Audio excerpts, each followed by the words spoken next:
Hello, friends. Welcome into the Pack-A-Day podcast. I'm your host, Andy Herman. You can follow me on Twitter at Andy Herman NFL. It is Super Bowl Sunday. My plan for today had been to go over the Super Bowl, break down some of the matchups I'm looking forward to. I know it's not specifically a Packers topic, but it's the freaking Super Bowl. But Saturday, kind of a big day in the world of the Packers. Of course, new defensive coordinator. You had Charles Woodson going into the Hall of Fame, Aaron Rodgers accepting an MVP. You had an assistant coach get hired to another team. Jim Leonhard turned down the Packers. Carson Wentz might be traded to the Bears. We've got a ton to cover, so there's no time for niceties. Let's get right onto it. And I want to start, first of all, thank you to anyone who watched my video yesterday saying Jim Leonhard needed to be the guy that Green Bay hired, which immediately got counterfeit in about 2 hours after it was posted. So thank you for those of you who still watched it. Of course, Green Bay did want to move forward with Jim Leonhard and did try to hire them as their defensive coordinator. Unfortunately, it did not go according to plan. Jim Leonhard decided to stay at the University of Wisconsin as their defensive coordinator. Tough to argue with his overall decision. He has a butt ton of job security. I think that's the scientific term at the University of Wisconsin. He's getting paid well. His family's there. He played there. It's his alma mater. And oh, by the way, whenever Paul Chryst decides to set down, if Jim Leonhard doesn't go somewhere before then, he will ultimately end up being the Badgers head football coach. So he's got things nice and cozy at one of the best places to coach football in the world. So it is tough to knock him for making that decision. I understand that there are some people who want to knock him for going through with the process. It legitimately feels, first of all, like Jim Leonhard had a very difficult decision in making this decision, even in staying with Madison and with the Badgers, even going over with what I just said and the advantages for staying there for Leonhard. It sounds like this was a difficult decision for him. But even if it was not, even if he knew in his heart that he was going to stay with Madison, I do not fault him one iota for going through this process. First of all, even if you think you know that you're going to stay somewhere, to deny yourself of the opportunity to go and interview and, see what the other side has to offer isn't smart. You should always go through that process because one, you don't know, maybe they make you an offer you can't refuse. Maybe you see that this is an amazing organization and what you thought, was really green grass in Madison is actually greener grass in Green Bay. And you don't know that until you go visit. Or, maybe on the flip side, maybe you go and you see just how great things are in Madison and why you want to stay there. It reaffirms that. So going on that visit certainly makes sense. I also think that if you're in that position and you're Jim Leonhard, it makes so much sense to go through that process just as a learning situation. One, how to interview for future coaching positions, should he get those opportunities in the future. And number two, you get to see how Matt LaFleur and the Packers organization go through interviewing a defensive coordinator position. That's something that he can learn from and use at the University of Madison should he become a head coach, whether it be at Madison or some other place down the road. So that is a huge learning opportunity for Jim Leonhard as well. And again, if you're ever in a position, and I'm saying this as a recruiter who's done recruiting and who's had the opportunity to go through some of these type of interviews, I will always recommend that you go on the interview to one, see what they have to offer, and to be better prepare yourself and practice for those interview situations moving forward. There's nothing bad that can come out of it. I guarantee you, I promise you that the Packers and Matt LaFleur and Brian Gutekunst and Mark Murphy and the entire organization are not pissed off at Jim Leonhard for turning down the job. That's the nature of the business. It is a two-way street. Every interview, and again, I'm saying this as a recruiter, every interview should be an interview for both sides. The Packers are interviewing Jim Leonhard just as much as Jim Leonhard is interviewing the Packers for him moving to them.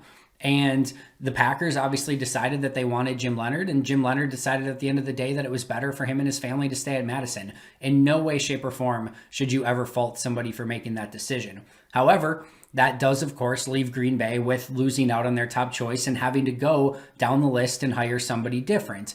And there will be that little bit of egg on their face. It's not egg on their face because they didn't do anything wrong, but like the stigma of having to get their second guy.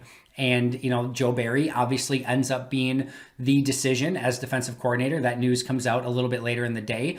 It sounds like Green Bay could have went in a couple different directions, but they decide to go with the more experienced Joe Barry. So let's kind of go through some of the information on Joe Barry first. So first of all, he's been a defensive coordinator in the past. I'm sure you've all seen the statistics by now. He was with the 0-16 Detroit Lions, had 2 seasons as a defensive coordinator with Detroit, later on 2 seasons as a defensive coordinator with Washington.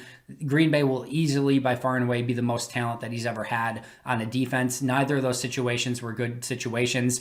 As Bill Huber so accurately pointed out, the defenses before Joe Barry got there were bad. The defenses after Joe Barry left were worse. The way his defenses played, because of the talent that was there, because of the situations that he was in, especially in Detroit, is not necessarily an indictment of Barry. It's not great. It's definitely not what you want to see. Their scoring defenses, their turnovers, their yardage, like everything, no matter what you want to look at. And what the ones that I quoted, 30th, 31st, 21st, and 25th are the DVOA averages. He was 30th and 31st with the Lions, 21st and 25th in his 2 seasons with Washington. Those are the DVOA averages, which I think is the best way to look at overall defensive statistics. And obviously those are not great numbers. So that's something that Joe Barry's going to have to overcome. And as Tom Silverstein put in his article, Matt LaFleur and the Packers are going to have some convincing to do as to why Joe Barry was the right hire in this situation. Because, people are aware that, it hasn't exactly worked out in his 2 previous stints. Couldn't make it past 2 years at either of those jobs. So that's number one. Number 2, of course, he does have some familiarity with Matt LaFleur. They were both with the Rams together. They worked together in LA, obviously built some sort of relationship there. And, Matt LaFleur obviously felt very comfortable bringing him into Green Bay as the defensive coordinator and, not going back, not going with a Jerry Gray, not going with a younger candidate who's maybe a little bit more unproven. Joe Barry does have experience on his side. And, he's probably going to run a very similar 3-4 style of defense, as Mike Pettin ran. You're going to see a lot more cover 2 principles. The inside linebacker position is going to become exponentially more important. The great thing is that is Joe Barry's specialty, but this is going to be really key to get Chris Barnes and Kamal Martin up to speed and, really functioning at a high level. Assuming Green Bay doesn't add another inside linebacker to that group, I'd expect Christian Kirksey not to be back next year. So a lot of onus is going to be on them. That inside linebacker position in a cover 2 is immensely important. You have to be able to run down the field with wide receivers, tight ends, whomever's running up that seam. Chris Barnes did a good job of that. He showed he has the capability of doing that this year. I expect him to be the inside linebacker of the future for Green Bay. This is going to be a big opportunity for him. Also really intrigued to see how they use Darnell Savage. He's coming from that Rams system and a cover 2 philosophy. He loves playing those 2 safeties, deeper and playing them back. Darnell Savage made a lot of his plays and started to really come out of his shell as he started getting closer to the line of scrimmage, as he started being more of a robber. So how does he in turn, kind of play side by side with Adrian Amos, as both of them playing more of the deeper safety. Now, both of them are going to be really good at disguising different coverages, which is what Brandon Staley was so amazing at, and making things very difficult for opposing offenses to read pre-snap. So Amos and Savage are still going to play a really big role, but it's going to be a lot different from what they did with Mike Pettin. So there's definitely going to be some interesting variables that Green Bay is going to have to figure out. I actually think this might make it more likely that Kevin King is back, because in a cover 2 system, I think Kevin King can actually play well in that role, although you'd like to see him tackle a little bit better. But I actually think it makes it a little bit more likely that he could come back. I still don't see that being the case, but from a personnel standpoint, he actually makes a decent amount of sense.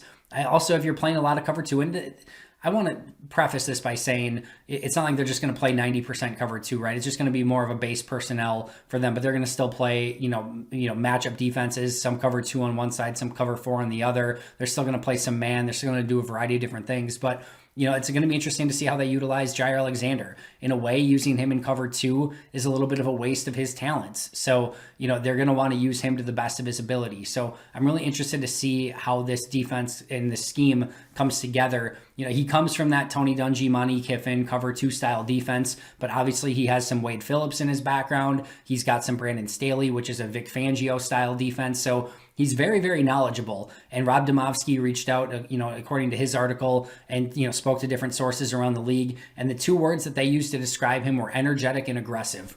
I mean, that's all everyone's been asking for, right?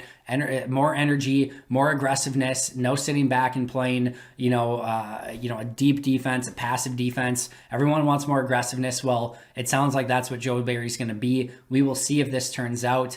Again, that experience, I'm sure, played a huge part in that hire over some of the other candidates. And I know that he had some of those failures in other positions. And this is not me loving the choice, because I don't. I'll be transparent about that. But failure doesn't necessarily mean that he's going to fail again. Failure can be an amazing teacher if you use it in the right way. And I think it's worth noting, again, that he was with two pretty crappy situations in Detroit and Washington. It's not like he took over a really good defense and tanked it. It's not that way at all. He took over really bad defenses. They mostly stayed bad. They got worse when he left. But it isn't a situation where he had a ton of talent, or they, coming off of took over for another coach who was, with a defense that was great, and he tanked it into the ground. It's no way near that. So he knows what he didn't have with those other teams. He knows some of the failures that he has had. And I think now he has some of the players, and I think some of the coaching that he learned with the Rams in the number one defense a season ago certainly will help him as well. But it's tough to say that this is anything but a slightly underwhelming choice. And I want to go on record as saying it doesn't mean it's a bad choice. It doesn't mean that Joe Barry won't be successful. It doesn't mean any of that. Only time is going to tell that. And myself, and I'm sure all of you listening, are hoping that he ends up being the best defensive coordinator in the league.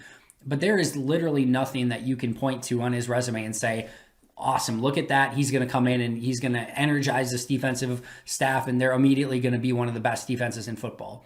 And there's a level of risk with anyone, whether it would have been Jim Leonard, anyone. It doesn't matter who it was. Wade Phillips, who cares? It doesn't matter who it would have been. There would have been a level of risk, and who knows what they would have brought to the table. But it's tough to look at the resume and what he's done and say, this is super exciting. He's going to make this into a top 10 defense. He easily could. That's not against the realm of possibility, but it's just tough to get super energized about the hire when he hasn't had success in the past. So a really big decision for Matt LaFleur. We will see what comes of it. And like I said, I'm cautiously optimistic, not necessarily the direction that I would have gone in. I certainly would trust Matt LaFleur more than I would trust myself. So we will see what happens with that decision. Some other news and notes from Saturday, because there was like a million different things.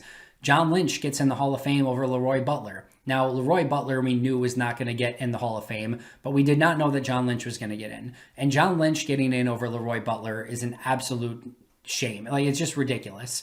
And I have no issue with Steve Atwater or John Lynch being in the Hall of Fame. They're both certainly worthy players. However, it's like putting in Eli Manning before Peyton Manning. It's just ridiculous. Leroy Butler was a better player than either Steve Atwater or John Lynch and should be in the Hall of Fame already. So putting both of them in over Leroy Butler, the fact that Leroy's not in and of itself is a slap in the face. But the fact that both Lynch and Atwater are both in before Butler is just, I mean, it's a punch to the gut. It's more than a slap to the face at that point. So they have to correct it. He has to get in sooner rather than later. I agree with Rob Domofsky with him saying that, yes, while this is unpopular at this time, it makes it that much more likely that Butler does get in at some point, because if Atwater and Lynch are in, you literally can't deny Butler based on his resume. So it makes it more likely long-term that he gets in, but it's ridiculous that both of those guys are in. On the flip side, absolutely awesome to see Charles Woodson in. Again, one of my favorite Packers of all time. I think I'm, not alone in saying that.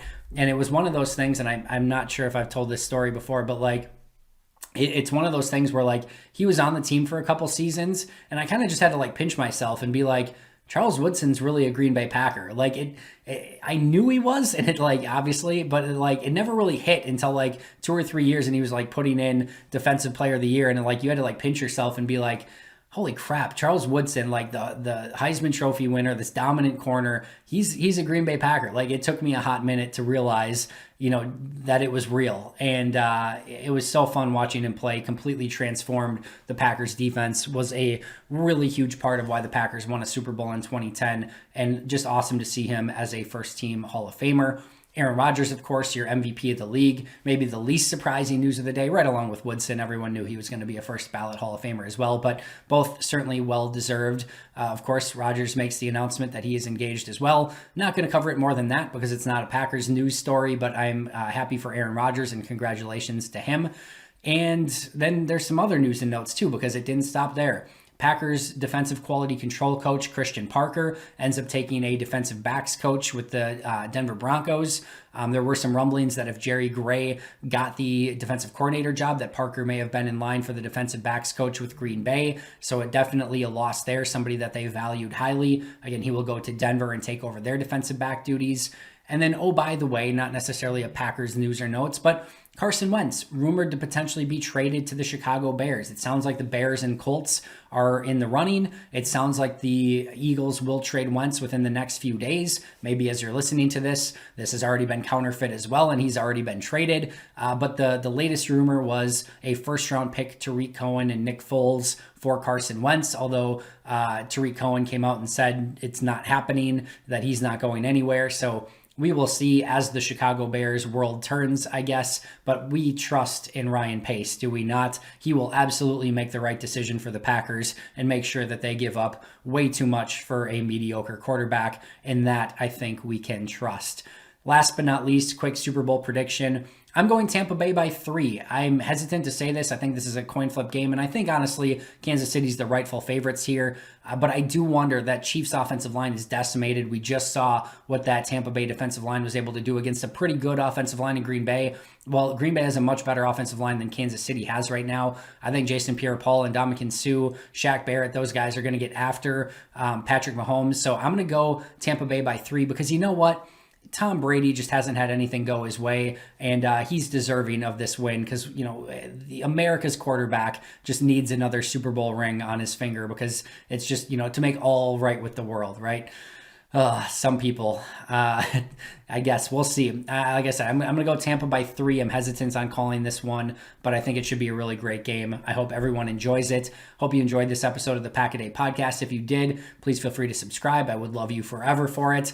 Make sure to check out Gage and Mike on today's audio version of the podcast. But until next time, and as always, go Pack Go.